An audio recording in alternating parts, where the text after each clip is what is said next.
legendary comedy genius and Oscar-winning actor, a charitable human being, a well-admired and respected father, a filthy rich man apparently decided to terminate his own life. I personally love the funny actor.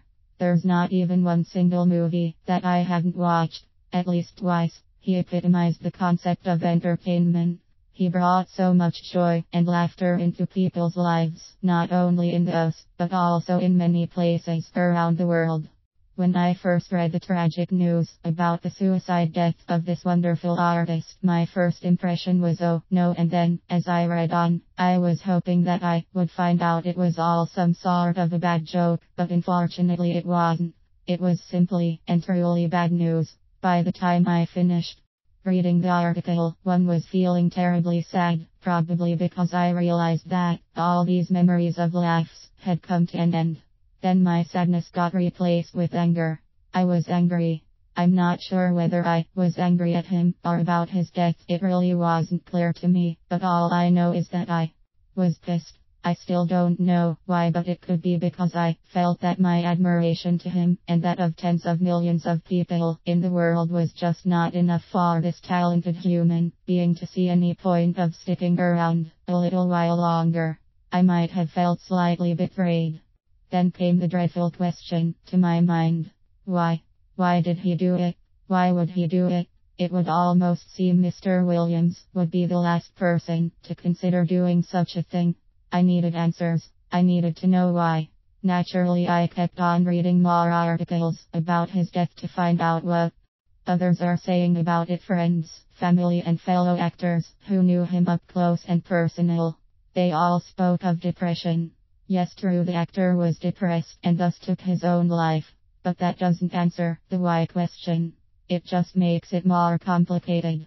So it would perhaps be more accurate to ask why was he depressed? Why would a person like him, who had what he had, decide to hang himself with a belt?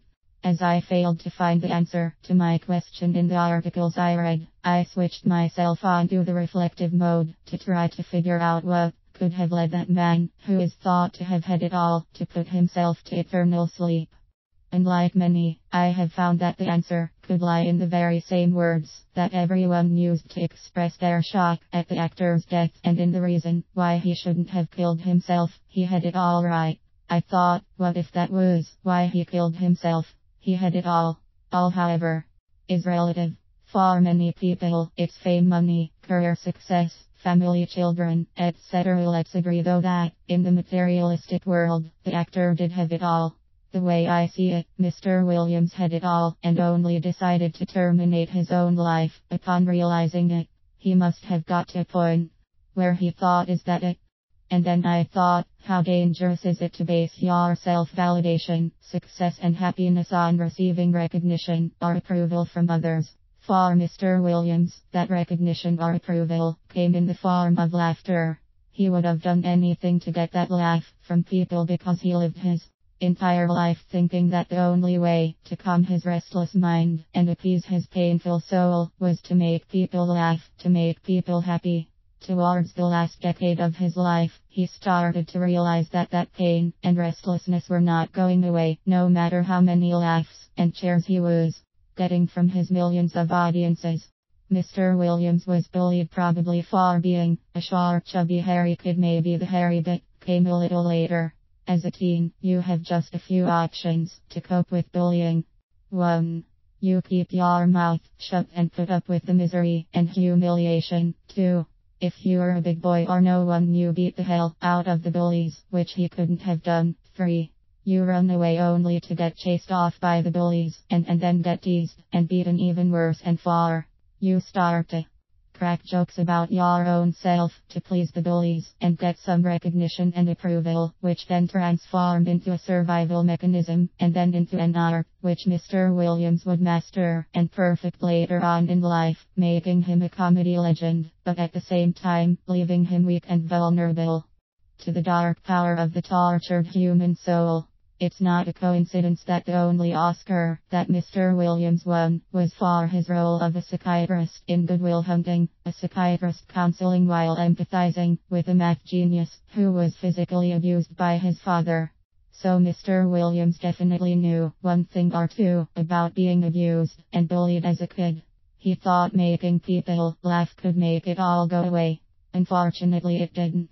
He could achieve what so many of us would define as success, searching for self-validation in the process using NRP.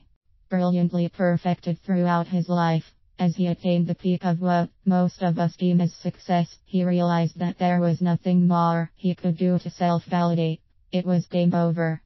My conclusion is, there are two different worlds we live in simultaneously, the materialistic world and the spiritual world.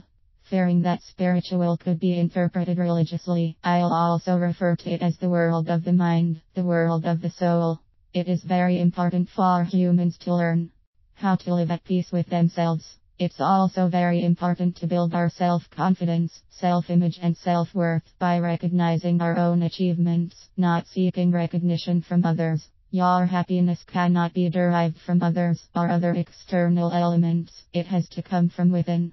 We all grieve the loss of a legend, of a man who never failed to impress, but who at the age of 63 had it all and was not impressed.